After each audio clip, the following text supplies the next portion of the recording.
कांग्रेस राहुल के हाथ, सपा अखिलेश के हाथ, अब बसपा हुई आकाश के हाथ। तो क्या बीजेपी है सिर्फ जनता के साथ? क्या आकाश आनंद को उत्तराधिकारी बनाकर बसपा ने कर दी बड़ी गलती? यूपी में हाथी की चाल होगी और सुस्त। सपा से गठबंधन और गेस्ट हाउस केस वापस लेने का जैसे हुआ पछतावा, क्या वैसे ही बुआ प्रेम भी पड़ेगा भारी?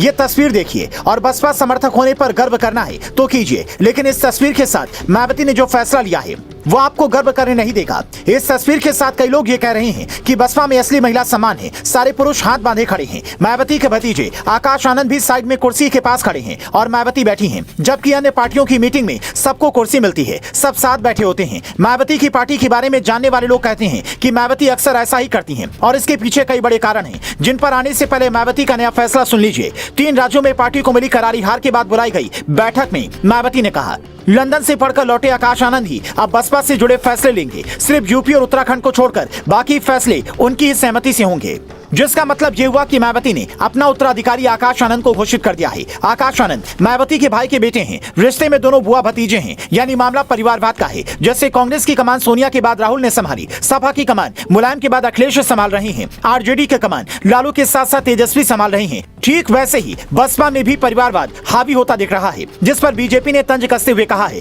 कि ये बसपा के अंत की शुरुआत है। लेकिन असल सवाल ये है कि अगर तमाम राजनीतिक पार्टियां अपने ही लोगों को आगे बढ़ाती रही तो फिर कार्यकर्ता इतनी मेहनत क्यों करें?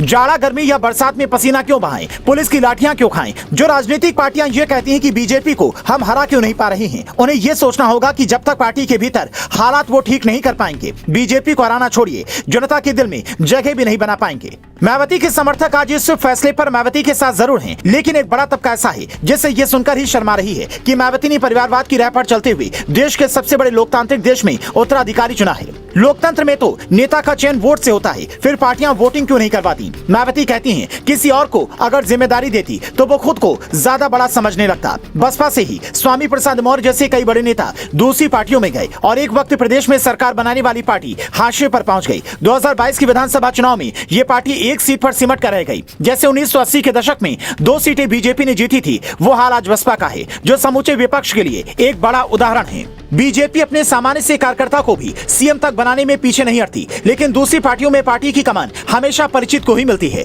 आकाश आनंद के बारे में कहा जाता है कि ये लंदन से पढ़कर लौटे हैं। पिछले कुछ चुनाव में पर्दे के पीछे रहकर इन्होंने बड़ी भूमिका निभाई है, इसलिए पार्टी की कमान इन्हें सौंपने पर सहमति बनी। लेकिन कुछ दिग्गज पूछते हैं कि आकाश आनंद ही क्यों, पार्टी में और भी कद्दावर नेता हैं। क्या मायावती को अपने इस फैसले पर ठीक उसी तरह से पछतावा होने वाला है जैसे सपा से गठबंधन का दर्द और गेस्ट हाउस केस वापस लेने की पीड़ा आज भी दिल में कचोटती है?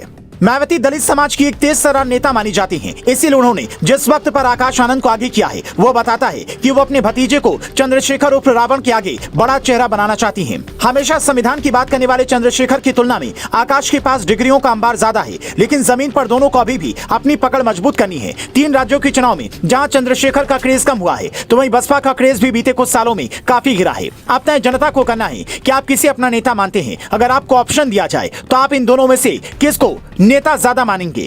कमेंट कर बताएं।